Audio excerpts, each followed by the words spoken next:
Alors bonjour, ça fait longtemps que je n'ai pas fait de vidéo, mais je me suis dit que c'était un petit moment important. Tout ce qui se passe et puis toutes ces peurs que je vois surgir et puis ces peurs encore face à l'obscurité qui est un allié, qu'il faut apprendre à mesurer comme un allié et détruire les idées reçues qu'on a. Et je vous conseille pour étayer un peu ce que je vous dis, ce que je vais vous dire ici, de lire Dialogue avec Lucifer, le retour, le porteur de lumière, de Luc Baudin. Très intéressant, un peu complexe, des fois il a fallu que je le relise plusieurs fois, mais voilà, là franchement je vous le conseille, parce que ça met en lumière quand même qu'on a de très grosses fausses croyances. Après, chacun fera son avis. Si vous restez avec le flippage, pas rester dans le flippage. Mais voilà, je trouvais ça très intéressant, son dialogue, déjà sur lui, pour dire que voilà, il n'a jamais quitté la lumière, il a toujours été un être de lumière. Lucifer a eu un parcours. Et il n'a pas choisi, mais voilà. Bref, il est toujours dans la lumière, il est toujours au service de la lumière.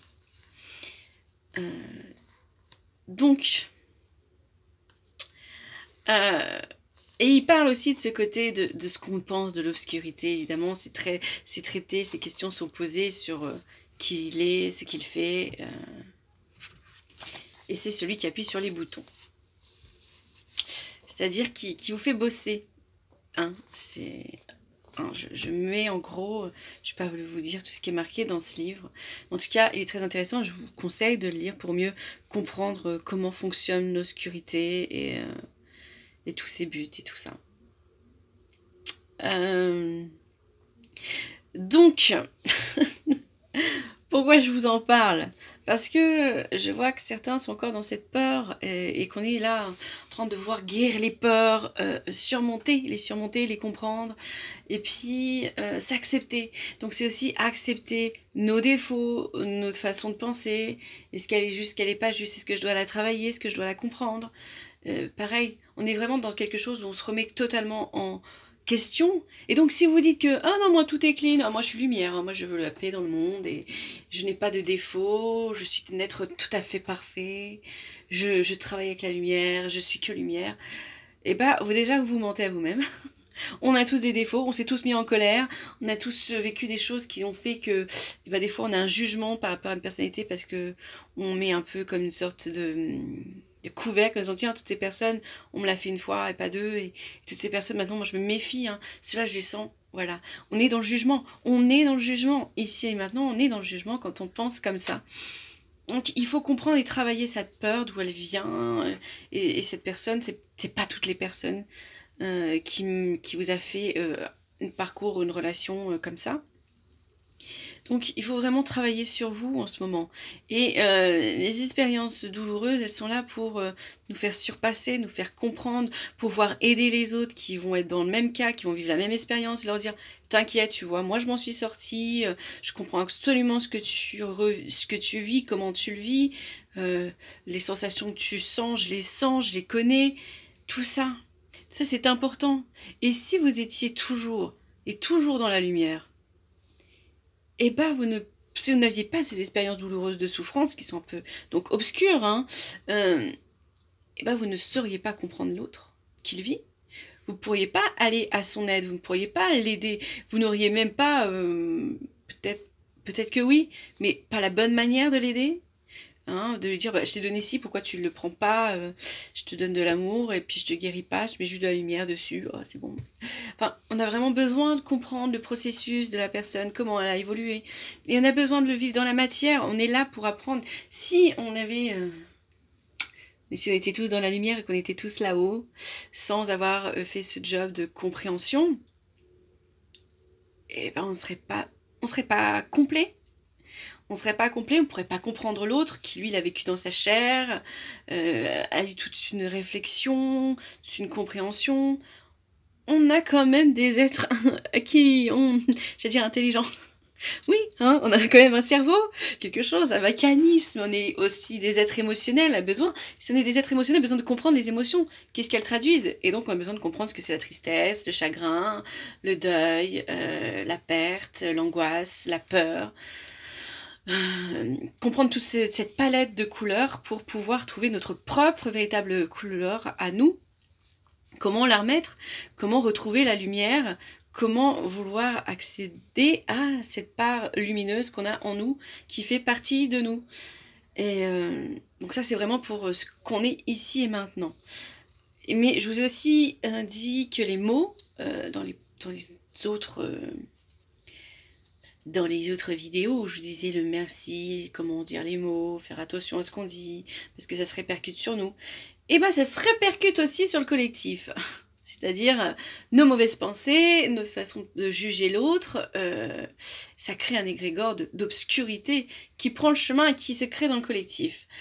Et oui, si la lumière peut se créer, faire des égrégores de lumière, de positivité et élever les vibrations de la Terre dans sa lumière, un groupe de personnes qui portent des jugements, on n'a pas besoin de faire un égrégore. Déjà, on va se dire qu'on n'a pas besoin de faire une méditation collective pour créer un égrégore de négativité. On peut tous se rassembler et penser qu'une certaine population ne correspond pas à nos critères et donc sont dangereux pour nous, et donc on les vend comme une menace, on crée une sorte de colère, d'énervement et de haine, et qui finit par avoir une confrontation de ces personnes qui vous ont rien fait, juste parce qu'ils ne vivent pas comme vous, les juger indignes de vous, ou alors vous avez peur qu'ils vous fassent changer vous-même.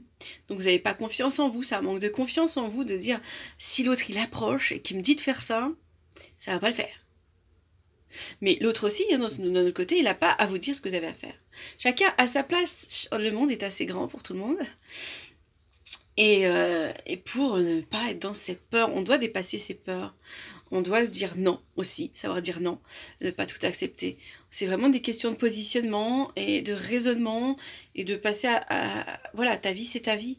Qu'on n'accepte pas certaines personnes pour leur religion ou pour leur orientation sexuelle, ce qui est vraiment le grand pôle en ce moment de nous. Mais aussi des vaccinés, des non-vaccinés. Bon, vraiment, c'est les trois types, je crois. Hein. Religion, on a encore du mal. Voilà, au niveau alors, des femmes et des hommes, aussi, ça c'est compliqué. Et puis, il y a le côté aussi orientation sexuelle, donc femmes, hommes, tout ce que sont... Voilà. Que ça soit au mot de l'homophobie, des transgenres et tout ce qui apparaît. Il y a vraiment des grands changements, et ces grands changements sont bouleversants. Et évidemment, il y a un camp de ceux qui ont super peur. Oh mon Dieu, mais qu'est-ce que le monde va devenir si chacun fait comme il veut, on va plus s'entendre, on va plus se comprendre. Ah, puis les vaccinés, s'ils se faisaient vacciner moins, voilà, on ne serait pas là. On ne sait pas ce qu'on nous injecte, tout ce panoplie, mais on est dans le libre choix aussi de ne pas se faire vacciner, et pas besoin d'être pointé du doigt comme les médias le font, hein. Et eux créent des superbes égrégores, hein, des politiques aussi, en mettant, tiens, c'est la faute d'eux, hein. C'est pas la faute du gouvernement, il a fait ce qu'il pouvait, mais voilà, il y a les méchants. Bon, c'est un petit groupe, hein, c'est minime, mais ces petits groupes minimes qui ne sortent plus de chez eux, qui ne vont plus dans les restaurants, les cinémas, les lieux de festivités, partout où il y a le pass, ils y vont plus. Sinon, il faut qu'ils soient testés. Et s'ils sont testés, il faut que ce soit négatif. Alors, à partir de ce moment-là, je pense que les vaccinés ne sont pas le problème. Mais il faut bien dire que c'est pas de leur faute. Il faut bien qu'ils trouvent des responsables. Et comme à chaque fois, on pointe sur des minorités. Qui crée un égrégore de grosse puissance, puisque une majorité serait vaccinée. Ce qui est la même chose pour les réfugiés. Hein. Oh, les réfugiés vont nous prendre notre travail. Ils ne foutent rien, ils nous bouffent notre boulot. Mais je veux pas faire ce boulot-là par contre. Hein. Mais en tout cas, qu'ils le laissent pour quelqu'un d'autre. Hein. Mais quelqu'un qui est ici depuis longtemps. Tout ça, enfin... Ça, il faut vraiment nettoyer ça. S'il veut un monde sans frontières, il faut arrêter d'être comme ça. Et là, l'obscurité, là, c'est du pain béni pour lui. Alors là, elle a du taf à gogo, on lui en donne, mais grave. Ah bah là, il peut se planter n'importe où. Hein. Ou je vais te titiller ici, et je vais te titiller là. Oh, quel bel égrégore. Les gens râlent. ça nous donne du punch, de la puissance. Merci pour ce combat. Mais c'est absolument comme ça que ça marche. Allons un peu plus loin encore. Donc on a parlé des égrégores, comment ça fonctionnait. C'est toujours énergétique, hein, on est dans l'énergie, hein, on est bien dans l'énergie positive ou négative. Alors maintenant on va parler des fondations de nos visions. Par exemple les anges, souvent c'est des petits enfants, regardez, un petit enfant trop mignon, oh c'est un petit ange, bah ça c'est un ange, il est petit. Déjà les anges sont minuscules.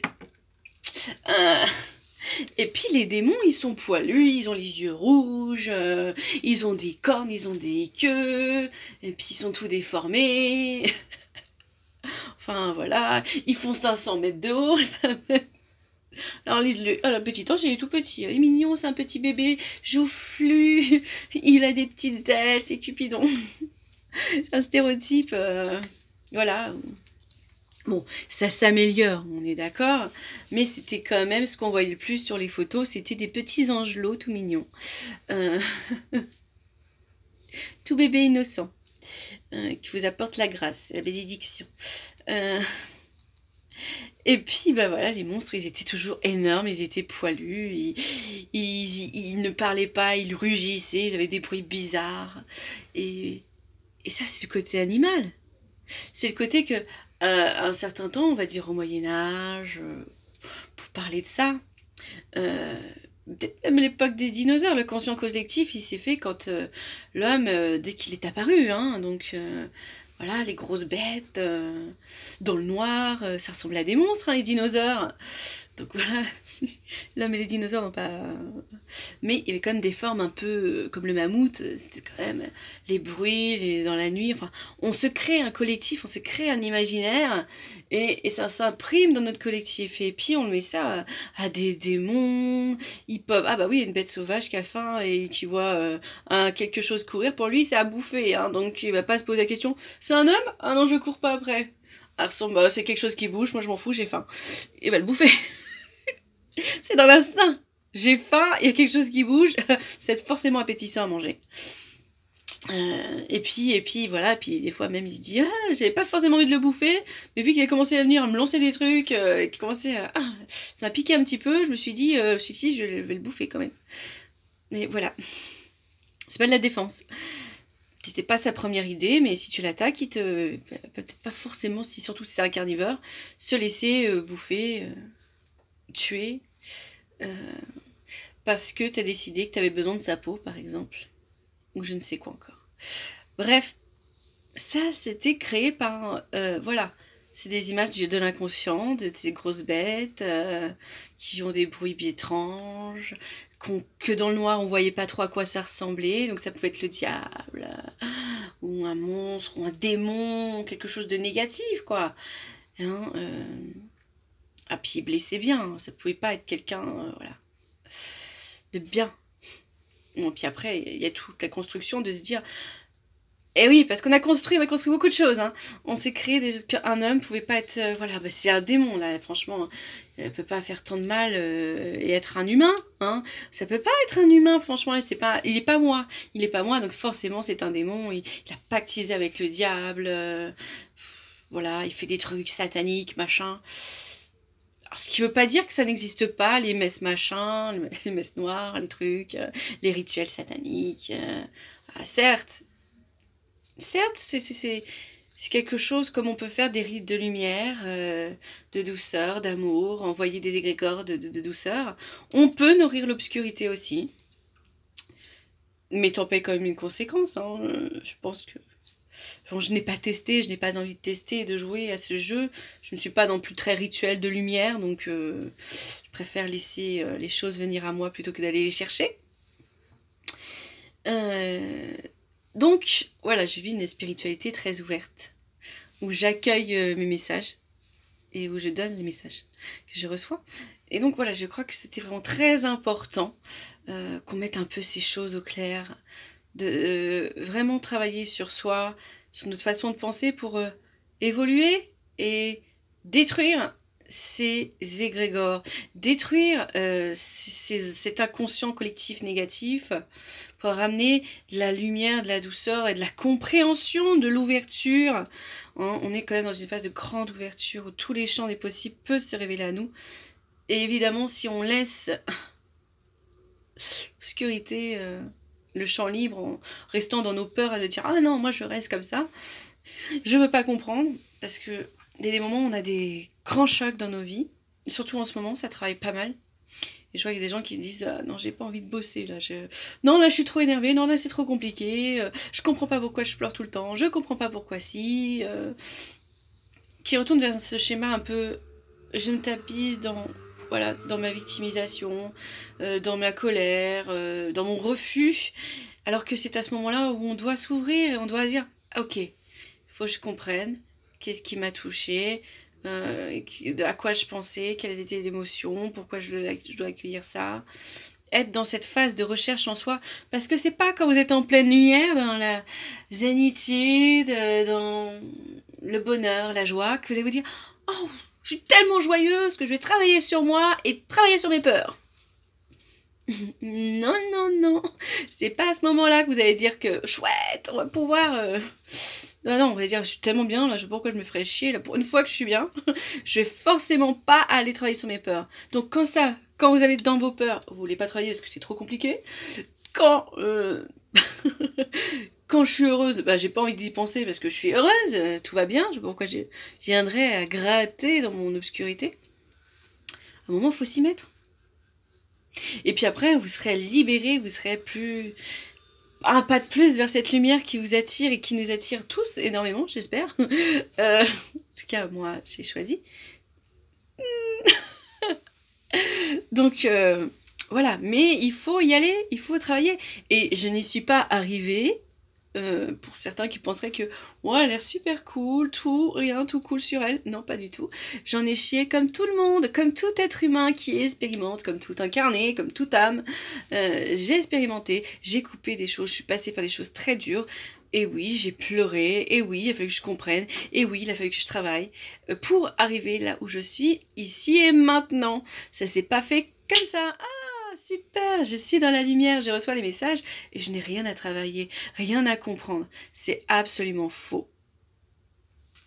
J'ai bossé et il a fallu que je mette la tête dans mes peurs, dans mes doutes, dans mes croyances et que j'y aille et que j'y plonge. C'était dur, mais je l'ai fait. Alors si moi je l'ai fait, je pense que tout le monde peut le faire. Nous sommes des êtres courageux, nous sommes venus jusqu'ici pour le faire. Donc allons-y, travaillons sur cette part-là et acceptons que nous ne soyons pas zéro défaut, zéro... mais aussi zéro qualité au fait. Nous sommes les deux, donc on doit être dans cet équilibre de se dire ok, je sais, des fois j'abuse, des fois je me mets en colère, des fois, voilà, je suis têtue et un peu chiante, obstinée et voilà, des fois j'ai de la colère. Tout ça, il faut vraiment se connaître dans son côté négatif pour pouvoir apprécier son côté positif et lumineux. Et voilà. Donc, je vous laisse sur ces belles paroles ou pas. En tout cas, sur ça. Sur ça. Sur tout ce qui a été dit, faites votre avis. Et voyez si vous voulez bosser ou pas, changez votre vision. Et voilà, tout ce qu'on y met dans l'obscurité, c'est ça. C'est pas juste, voilà, vos défauts et vos qualités, vos doutes, vos peurs, vos jugements. Tout ça, c'est de l'obscurité. Et donc, ça fait partie de vous. Donc, ne reniez pas ceci.